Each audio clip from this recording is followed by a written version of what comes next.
Policies like Marilyn Mosby's have been popular among progressives in cities across the country, but the effects are having wide-ranging impacts.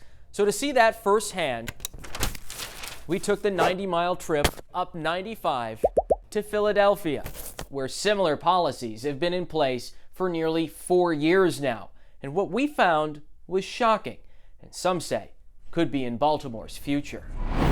The city of brotherly love, known for its skyline, history, and bustling streets. They think it's like Disneyland. But head to the outskirts, and you'll see a much different picture. You get addicted to the lifestyle. As anyone walking the streets around Kensington Avenue would tell you. There's just too many drugs and, prostitution. For Eric Leon, drug dealing. he should know because he's lived it every day. Robberies, fights. He's called this street home. I'm out here doing the same goddamn thing. For 29 years. It is what it is around here. It's Kensington. It's a corridor shadowed by the subway above, where trash and continued decline are flanked by violence and open-air drug dealing have all been left to flourish. I do drugs my goddamn self. And I deal drugs myself.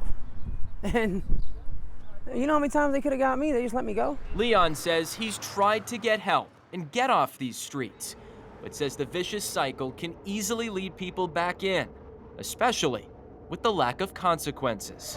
I got picked up, came out the next day, did it again. And Leon isn't the only one who's had charges dropped, honestly, only to reoffend. For nearly 4 years now, the policy in Philadelphia has been to stop prosecuting certain low-level crimes, including prostitution and certain drug possession crimes. Policies implemented by the city's district attorney, Larry Krasner. Let's support Larry Krasner. Larry!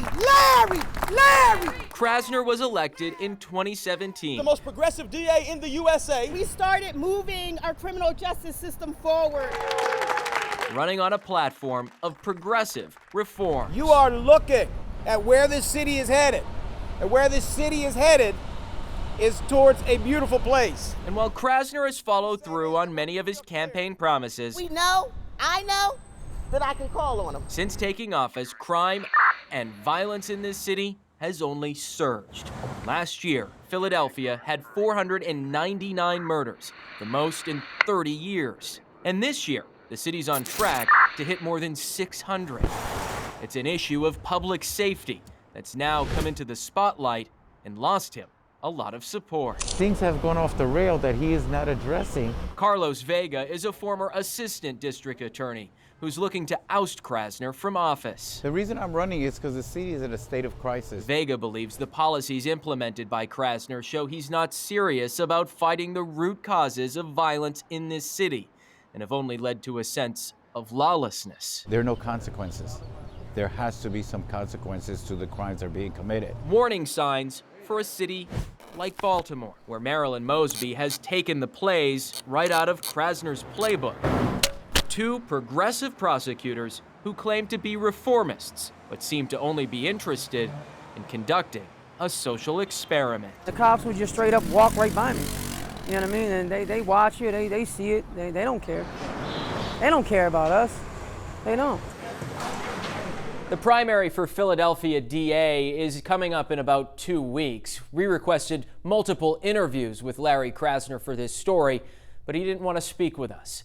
Coming up next Tuesday in a brand new Operation Crime and Justice, we examine how closely Krasner's policies are similar to Marilyn Mosby's, and also speak to some experts who believe Marilyn Mosby is playing more towards special interests like George Soros than she is to the victims of crime here in Baltimore. Dan Lamparello, Fox 45 News.